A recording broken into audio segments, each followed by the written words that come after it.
જોઈએ હવે પ્રશ્ન નંબર 18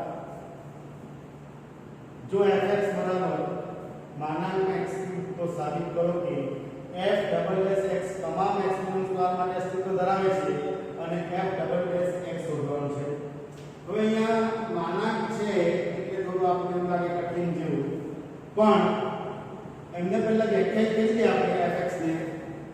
તો fx બરાબર માનાંકમાં વિધેય આપણે ખબર છે વ્યાખ્યાયિત x greater than equal to 0 માટે ધન હોય અને x લેસ ધેન 0 માટે માઈનસ x ક્યુબ થશે, કારણ કે ક્યુબ છે, સ્ક્વેર એટલે તો બધા ધન થઈ જાય, માઈનસ માઈનસ નો પ્લસ થઈ જાય, પર ક્યુબ એટલે જે રીતે આપણે માનાંક વિધેય વ્યાખ્યાયિત કરીએ એ જ પ્રમાણે મળે।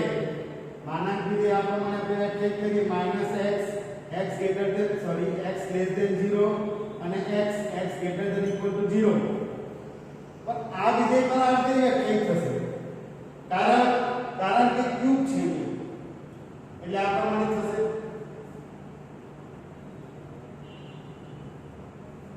ખ્યાલ આવે છે મિત્રો? હવે એનું વિકલન કરવાનું છે બે વાર, એટલે x પ્રત્યે વિકલન કરીએ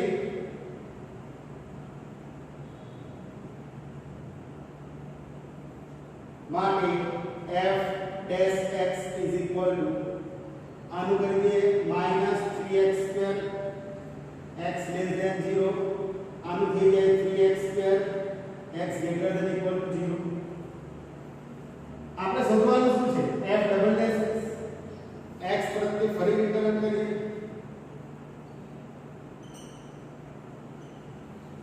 માટે f double dash x is equal to આનું કરીએ તો -6x² બે ઘાત આગળ આવે 3 √6 1 + 6 થઈ જાય એટલે -6x x લેસ ધેન 0 અને આ મળે 6x x greater than equal to 6। આ જે 6 ને જો આપણે બહાર લઈ લઈએ તો -x અને x આ પ્રમાણે મળે। આમ દેખાતું છે અહીંયા સુધી? દેખાતું હોય તો બરાબર છે, દેખાતું છે। આમ f ડબલ ડેશ x નું અસ્તિત્વ છે અને આમ f ડબલ ડેશ x નું અસ્તિત્વ છે અને f double dash x is equal to આનું અસ્તિત્વ છે અને f double dash x is equal to 6 માનાંકમાં x 6 કાઢી લઈએ એટલે વ્યાખ્યાયિત થાય માનાંકમાં x પ્રમાણે, તો 6 માનાંકમાં x જ્યાં x બિલોંગ્સ ટુ શું છે આ એનો જવાબ મળે। હવે આગળનો પ્રશ્ન જોઈએ, પ્રશ્ન નંબર 20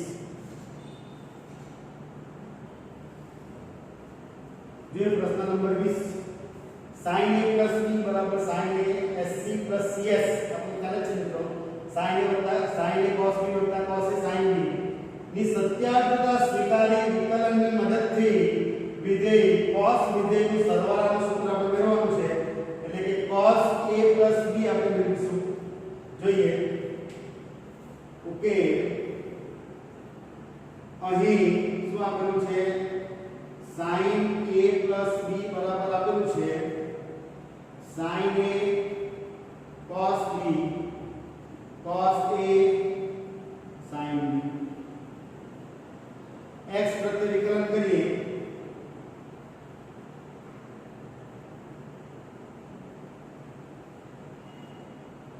sin થઈ જાય cos a plus b d/dx a plus b ખ્યાલ આવે છે? sin cos a plus b d/dx a plus b is equal to અહીંયા ગુણાકારનો નિયમ લાગશે sin એ અચળ d/dx cos b plus cos b અચળ d/dx sin a ખ્યાલ આવે છે?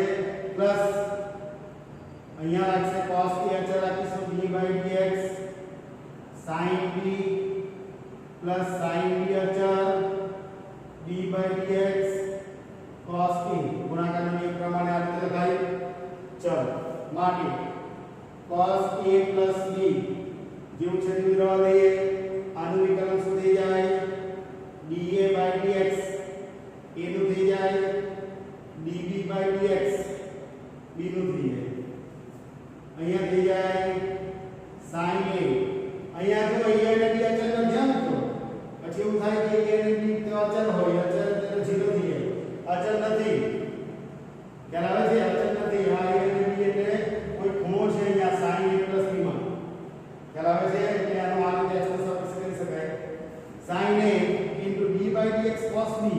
cos નું થઈ જાય minus sin b into b નું થઈ જાય db/dx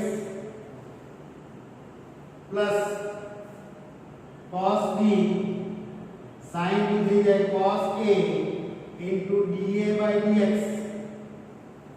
plus cos a into d/dx sin b નું થઈ જાય માઈનસ cos sin નું થઈ જાય સોરી cos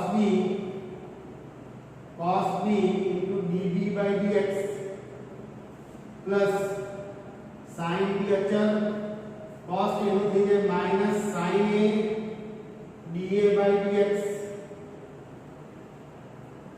આ રીતે મળે. હવે અહીંયા જો sin a sin b minus છે minus sin a sin b db/dx છે મિત્રો. એ જ પ્રમાણે અહીંયા જે છે અહીંયા જોઈ લઈએ minus sin a sin b da/dx. આ જ પ્રમાણે cos a cos b cos a cos b da/dx plus cos a cos b db/dx.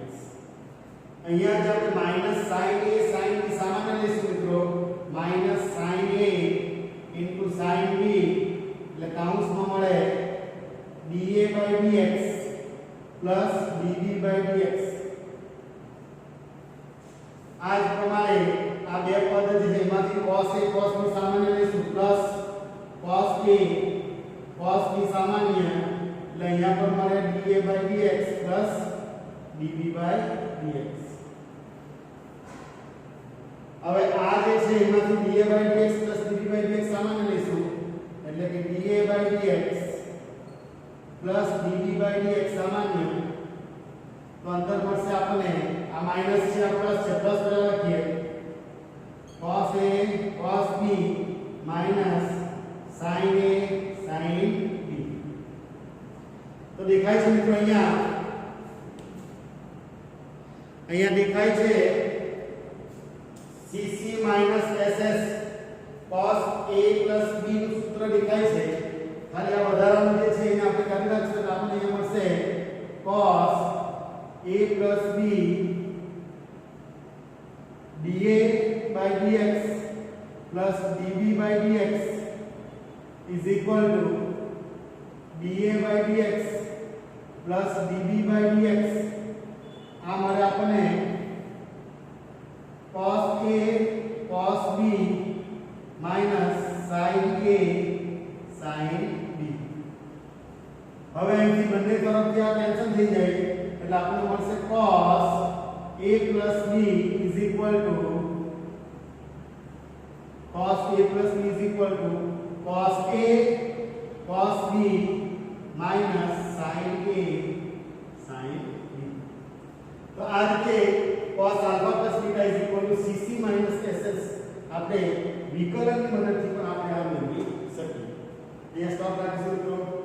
આગળ જે છે એ જોઈશું. એ સિવાયના એક્ઝામ્પલ જે છે અહીંયા 20 સુધીના સ્વાધ્યાય કોપીના સ્વાધ્યાયમાં 20 સુધીમાં જે પણ એક્ઝામ્પલ બાકી હોય એ તમારું હોમવર્ક છે મિત્રો. હોમવર્ક જે છે બાકી રહેલા એક્ઝામ્પલ